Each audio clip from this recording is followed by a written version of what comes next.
आजकल लोग विदेश जाने के लिए कुछ भी कर बैठते हैं। उन्हें अंदाजा नहीं होता कि वो क्या कर रहे हैं और फ्यूचर में उसका खामियाजा भुगतना पड़ सकता है। टंकी रूट ये वो रूट है जहां से जाने को किसी की परमिशन नहीं मिलती। इसे अवैध माना जाता है। कई ऐसे गरीब हैं जो विदेश जाने और कुछ पैसे कमाने के लिए डंकी रूट का सहारा लेते हैं। साथ ही कुछ ऐसे ट्रैवल एजेंट भी होते हैं जो मासूम लोगों को विदेश के सपने दिखाकर उनसे पैसे ऐड कर उन्हें डंकी रूट से भेज देते हैं। और इसी से जुड़ी एक ऐसी खबर सामने आई है जिसे आप सुनकर हैरान हो जाएंगे। अमेरिका में अवैध रूप से रह रहे प्रवासियों पर ट्रंप प्रशासन लगातार कार्रवाई करके हरियाणा के 50 युवकों को डिपोर्ट कर दिया गया है। ये सभी विभिन्न जिलों से थे, जिनमें करनाल के 16 और कैथल के 14 युवक शामिल हैं। बताया गया है कि ये सभी युवा अमेरिका में बिना वैध दस्तावेजों के रह रहे थे। इस साल की शुरुआत में भी सैकड़ों भारतीयों को इसी तरह डिपोर्ट किया गया था।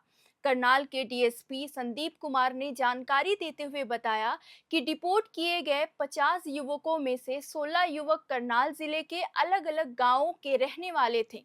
उन्होंने कहा कि सभी को पुलिस टीम द्वारा दिल्ली एयरपोर्ट से लाया गया और औपचारिक पूछताछ के बाद परिजनों को सौंप दिया गया। डीएसपी ने बताया कि अभी सभी की जांच की जा रही है। फिलहाल किसी का कोई आपराधिक रिकॉर्ड सामने नहीं आया है। जैसे जैसे जांच आगे बढ़ेगी, वैसे वैसे सच्चाई सामने आएगी कि ये युवक अमेरिका कैसे पहुंचे। डीएसपी संदीप कुमार ने अवैध तरीके से विदेश जाने वाले युवाओं को चेतावनी देते हुए कहा है कि ऐसे रास्ते अपनाने से युवाओं को न केवल आर्थिक नुकसान होता है, बल्कि मानसिक और शारीरिक रूप से भी उन्हें परेशानियों का सामना करना पड़ता है। उन्होंने कहा कि किसी एजेंट के बहकावे में आकर लाखों रुपए खर्च अवैध रूप से विदेश ना जाए। यह रास्ता न केवल गैर कानूनी है, बल्कि खतरनाक भी है। पुलिस अधिकारी ने बताया कि अभी तक किसी एजेंट के खिलाफ कोई शिकायत दर्ज नहीं की गई है, लेकिन यदि कोई व्यक्ति शिकायत करता है तो पुलिस उस पर तुरंत कार्रवाई करेगी। इधर कैथल जिले के 14 युवकों को भी अमेरिका से डिपोर्ट किया गया। इनमें से कई युवक कई वर्षों से अमेरिका में रह रहे थे, जबकि कुछ महीने पहले ही कुछ लोग वहां पहुंचे थे। डिपोर्ट हुए एक युवक ने बताया कि वो 2 साल पहले अमेरिका गया था। वो अपनी करीब 1.5 एकड़ जमीन बेचकर डंकी रूट से पनामा के जंगलों से होते हुए कई महीनों में अमेरिका पहुंचा। मैक्सिको अमेरिका की दीवार कूदकर जैसे ही पहुंचे, वहां पर उसे पकड़कर जेल में डाल दिया गया। तब से वह जेल में ही था, लेकिन अब उसे डिपोर्ट कर दिया गया है। उनको जहाज से बेड़ियों से बांध कर लाया गया और दिल्ली एयरपोर्ट पर उतारा गया। जानकारी के अनुसार इन युवकों को अमेरिकी अधिकारियों ने हिरासत में लेकर जेल में रखा था। बाद में भारतीय दूतावास की मदद से इन्हें भारत भेजा गया।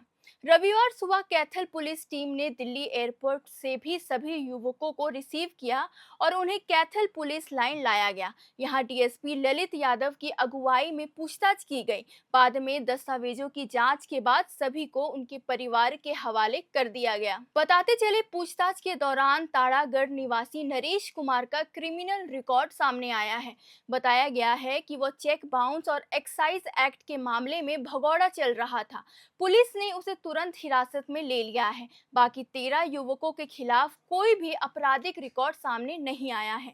डिपोर्ट किए गए युवकों में तारागढ़ निवासी नरेश कुमार, पीडल निवासी कर्ण, अग्रेसन कॉलोनी निवासी मुकेश, कैथल निवासी ऋतिक, जडोला निवासी सुखबीर सिंह, हावड़े निवासी अमित और दमनप्रीत, बुच्ची निवासी अभिषेक, बत्ता निवासी मोहित, पावनावा निवासी अशोक कुमार, सेरधा निवासी आशीष, सिलसिला निवासी प्रभात तथा टाड़ निवासी सतनाम सिंह शामिल हैं। डीएसपी ललित यादव ने बताया कि सभी युवक डंकी रूट के माध्यम से अमेरिका में घुसे थे।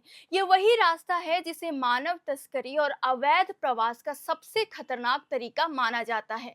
इस रूट के जरिए लोग कई देशों से होते हुए अमेरिका की सीमा में दाखिल होते हैं। बता दें, 2025 के शुरुआत में यूएस ग्लोब मास्टर C-17S विमानों से लौटे 332 प्रवासियों में से 126 पंजाब से थे। यह संख्या कुल प्रवासियों का 38% थी, जबकि पंजाब की जनसंख्या भारत की कुल जनसंख्या का सिर्फ 2.3% थी। इससे साफ पता चलता है कि गैर कानूनी तरीके से विदेश जाने वालों में पंजाबियों की संख्या काफी ज्यादा है। पंजाब के मुख्यमंत्री भगवत मान ने इस फैसले की कड़ी आलोचना की। उनका कहना है कि पंजाब को डिपोटेशन सेंटर बनाकर राज्य की छवि खराब करने की कोशिश की जा रही है। 5 फरवरी को 30, 15 फरवरी को 65 और 16 फरवरी को 31 प्रवासी पंजाब वापस आए। इन आंकड़ों से पता चलता है कि पंजाब, खासकर ग्रामीण और आर्थिक रूप से कमजोर इलाकों से गैर कानूनी तरीके से विदेश जाने वालों की संख्या कितनी ज्यादा है। अब सवाल आखिर में यही उठता है कि आखिर क्यों बढ़ रही है डंकी रूट की ये खतरनाक प्रवृत्ति। कौन है वो एजेंट जो युवाओं को इस रास्ते पर धकेल रहे हैं, और सरकार इस पर क्या कार्रवाई कर रही है। बाकी आपको ये जानकारी कैसी लगी कमेंट बॉक्स में लिखकर बताएं। चैनल को सब्सक्राइब करें और देखते रहें एयर नाउ।